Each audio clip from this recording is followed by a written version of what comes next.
Our menu this evening brings you the Trans-Pacific Partnership, brought to you by Wall Street and corporate interests from around the globe. No need to stop by Congress for an okay.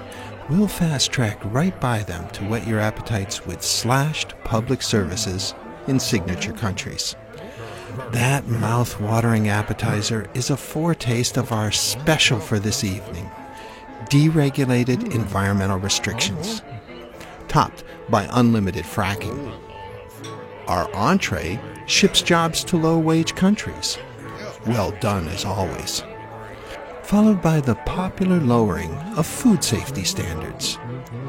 For those who would like to dismantle the buy local movement, we have a full plate of deregulated GMOs.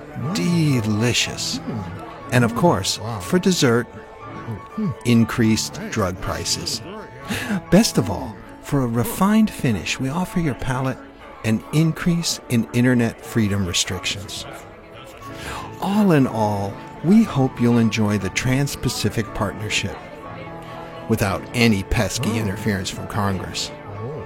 Bon appetit!